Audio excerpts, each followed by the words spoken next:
2024 లేదా 25లో డిగ్రీ లేదా బీటెక్ చదివారా? సాఫ్ట్‌వేర్ జాబ్ కోసం ఎదురు చూస్తున్నారా? అయితే కోడ్ జ్ఞాన్ 100 డేస్ కోర్సులో చేరండి. జాబ్ సాధించండి. నమస్కారం సార్. నమస్తే. సార్, భర్త తప్పు చేశాడు.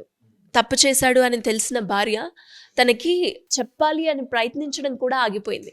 ఆగిపోయి తన మైండ్‌లో ఎందుకు ఎప్పుడు ఇలా చేస్తాడు? అది తప్పని తెలిసినంక కూడా ఇప్పుడు నేను ఏం మాట్లాడితే ఎలా రియాక్ట్ అవుతాడో నాకు అర్థం కావట్లేదు.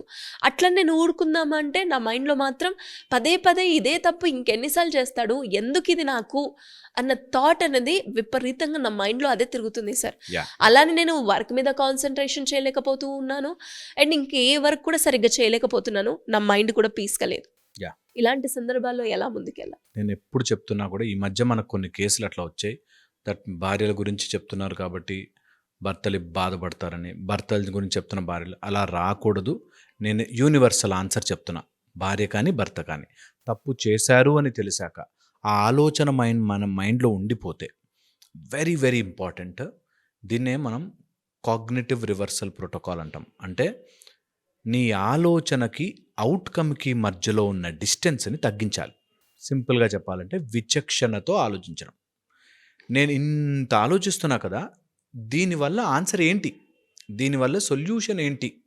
అనేది ఎప్పుడు ఆలోచించుకుని ఏ ఆలోచనలైనా రిపీటెడ్‌గా పదే పదే వస్తున్నాయంటే ఫస్ట్ మన ఆలోచించాలి ఈ ఆలోచన వల్ల అవుట్‌కమ్ ఏంటి? ఎప్పుడైతే అవుట్‌కమ్ బేస్డ్ ఆలోచనలోకెళ్తామో మనకున్న టైం చాలా సేవ్ అయిపోతుంది. మానసిక ప్రశాంతత సేవ్ అయిపోతుంది. నేను ఒక ఆలోచన వచ్చింది నాకు. ఎందుకు ఆయన ఇట్లా చేశాడు, ఇట్లా చేశాడు అని ఆలోచన వచ్చిందనుకో. దాన్ని ఎన్ని రోజులు ఆలోచించినా నీ లోపల ఎంతసేపు నువ్వు మదన పడ్డా సొల్యూషన్ రాదు. సొల్యూషన్ రావాలి అంటే నువ్వు ఆలోచన నుంచి అవుట్‌పుట్ యొక్క డిస్టెన్స్ తగ్గించాలి. ఇంకొక 10 రోజులు ఆలోచిస్తా, ఇంకో నెల రోజులు చూస్తా అనేదానికంటే ఇప్పుడు ఈ ఆలోచన వల్ల నేనేం చేయొచ్చు? దీనివల్ల నాకెంత బెటర్ అవుతుంది? దీనివల్ల నాకేం హెల్ప్ అవుతుంది? ఒకాయన తాగుతాడు, మా ఆయన తాగుతాడు, మా ఆయన తాగుతాడు. ఇదే గొడవ. ఆమెకెంతసేపు అందరూ స్వామీజీలకి, గురూజీలకి, కౌన్సిలర్‌లకి ఫోన్ చేయడం, మా హస్బెండ్ తాగుతాడండి. ఇలా చెప్పినంత మాత్రాన ఇలా మాట్లాడుకున్నంత మాత్రాన ఏమీ కాదు. ఏం అవుట్‌పుట్ రాదు. సో, అందుకని ఏది చేస్తున్నా థాట్ అండ్ అవుట్‌పుట్ మధ్యలో ఎక్కువసేపు థింకింగ్ పెట్టద్దు. నేను ఒక ఈత నేర్చుకోవడానికి పుస్తకం చదువుతున్నా. ఎంతసేపు బుక్ చదివినా నాకు స్విమ్మింగ్ రాదు. దిగి చెయ్యాలి. అలాగా ఆల్కహాల్‌కి అలవాటు పడిపోయాడు అనందనుకో, దాన్ని మందులు ఇప్పించాలి, డాక్టర్ దగ్గరికి తీసుకెళ్ళాలి, ట్రీట్మెంట్ ఇప్పించాలి, ఆయనకు చెప్పాలి, కొంచెం బెదిరించాలి, కొంచెం ఇంట్లో స్ట్రిక్ట్ చేయాలి. అలా వాటెవర్ మెథడ్స్ అవి మాత్రం ఫాలో అవ్వడమే మన పని. చాలామంది ఏం చేస్తారంటే ఆలోచనలో ఉండిపోయి ఆ మెథడ్‌ని లైట్ చేసేస్తారు. సో, మెథడ్‌ని ఫాలో అవ్వడం ప్రిఫరెన్స్ చేయాలి. ఆలోచనలో ఎక్కువసేపు ఉండిపోవడం తగ్గించాలి.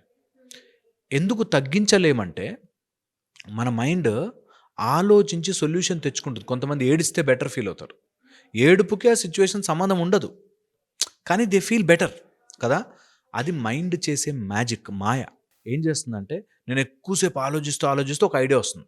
ఓకే, దీనివల్ల అవుతుందేమో, దీనివల్ల ఇలా అవుతుందేమో, నేను దీన్ని బెటర్ చేయొచ్చేమో అని మళ్ళీ ఆలోచించుకుని ఓకే అలా చెప్తా, ఇంకా రేపు వాడి పని అయిపోయింది అనేటట్టుగా మైండ్లో ఆలోచించుకుంటారు చాలామంది. రియాలిటీలోకి వచ్చేసరికి ఏముండదు.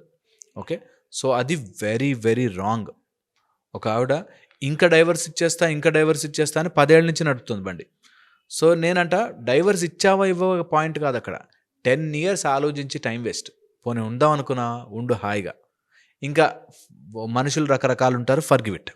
లేదా తేల్చుకో. భర్త తప్పు చేశాడు. ఇంక నేను యాక్సెప్ట్ చేసి ఉండాలి అనుకుంటే ఇంకా తప్పుని యాక్సెప్ట్ చేయడమేనా సార్? ఇప్పుడు తప్పుని యాక్సెప్ట్ చేసే దాంట్లో ఒక మిస్టేక్ ఎందుకు యాక్సెప్ట్ చేస్తాము? ఇప్పుడు ఎవరి మీదైనా వచ్చి ఎవరైనా నా డ్రెస్ మీద వాటర్ వేశారు. సడన్‌గా అయిపోతే యాక్సెప్ట్ చేస్తాం. కావాలని చేస్తే? కావాలని చేస్తే ఎందుకు యాక్సెప్ట్ చేయగలుగుతాము చెప్పండి? For example, position. నాకు ఆ కెపాసిటీ లేదు బయటికెళ్ళి బ్రతకడానికి. సో నేను ఇక్కడ చచ్చినట్టు పడి ఉండాలి. ట్రాన్సాక్షనల్ అయిపోయింది అక్కడ.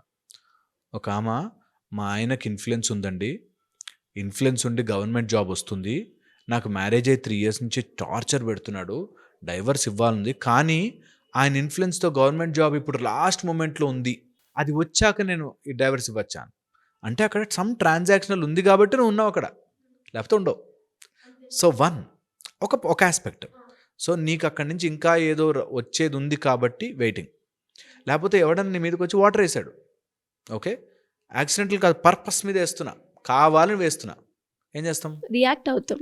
రియాక్ట్ అవుతాం. ఆ రియాక్షన్ని నీకు సాల్వ్ చేసే విధంగా ఆలోచించాలంటే number 1, you should be ready for the consequences, number 1. Second వచ్చేసి, ఒకవేళ అట్లా మనకు ఒక మిస్టేక్ జరిగింది, వాళ్ళు చేయకపోతే మన వీక్నెస్ ఎక్కడో ఉంది.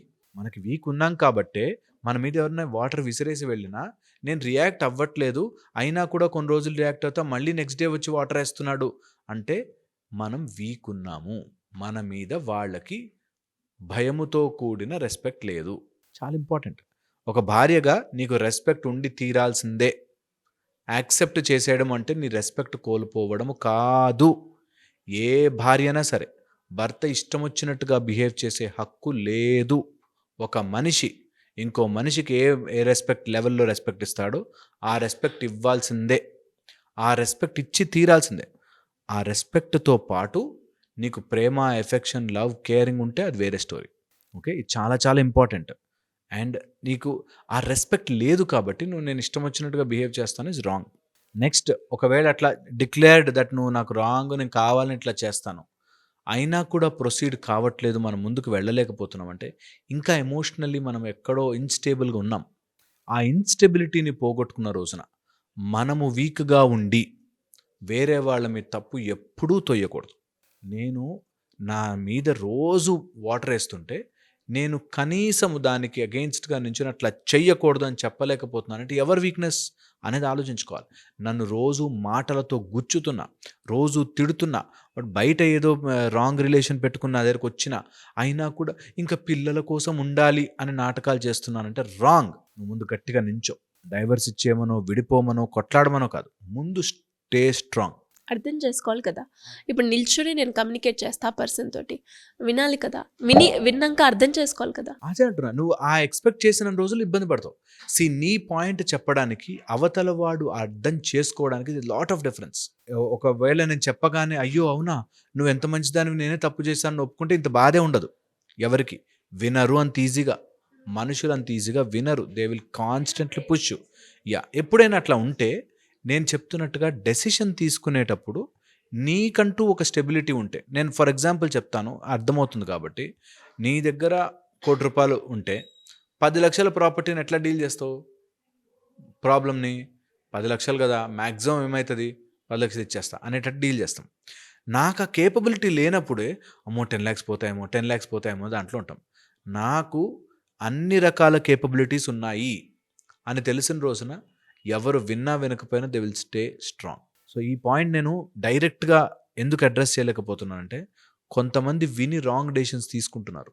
అందుకని ఒక ప్రాబ్లం వచ్చినప్పుడు అవతల వాడు విననప్పుడు అన్ని డెసిషన్స్ తీసుకోవడానికి మనసు సిద్ధంగా ఉండాలి.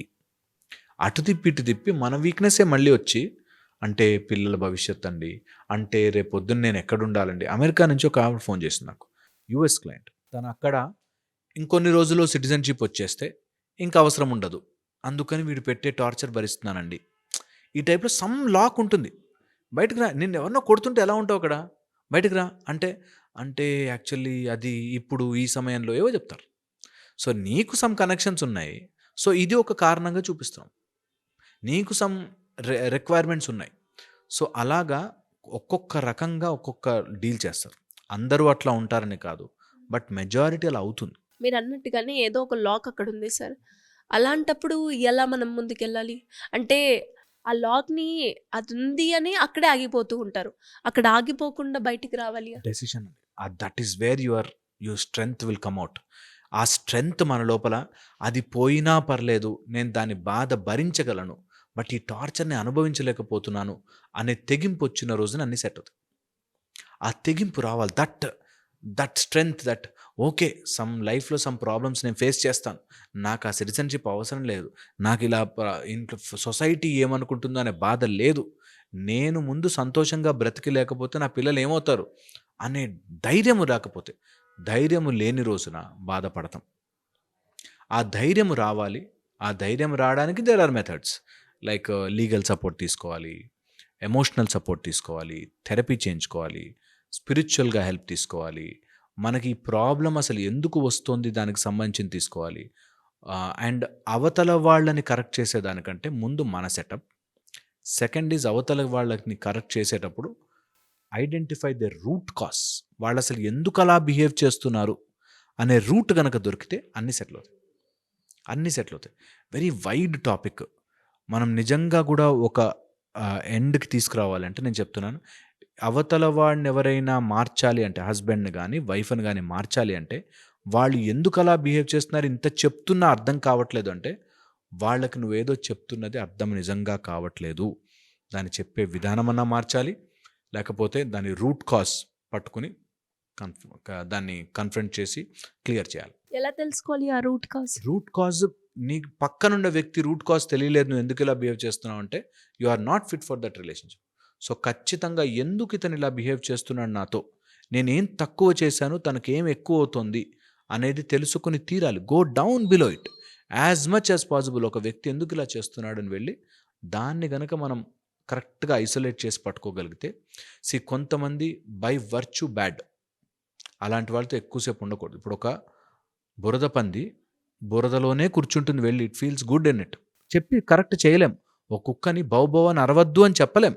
That is how it is made. అలాగా కొంతమంది హ్యాబిచువల్లీ రాంగ్ ఉంటారు, వాళ్ళని ఏం చేయలేం. అలా కాకుండా బై సమ్ ఒపీనియన్స్ వల్ల, సమ్ ఐడియాలజీ వల్ల తప్పైతే వాళ్ళని కరెక్ట్ చేయొచ్చు.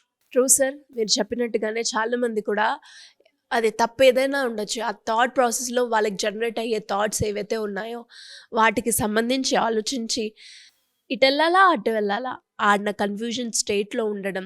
ఇప్పుడు నేను ఏవైతే క్వశ్చన్స్ అడిగానో అలాంటి డైలమాలో ఉన్న వాళ్ళే చాలామంది ఉన్నారు. సో వాళ్ళందరికీ కూడా ఇది బాగా ఉపయోగపడుతుంది అనుకుంటున్నాను. Anyways, great information. Thank you so much. Suman టీవీలో మీ పర్సనల్ అండ్ బిజినెస్ ప్రమోషన్స్ కోసం కింది నెంబర్కి కాంటాక్ట్ చేయండి.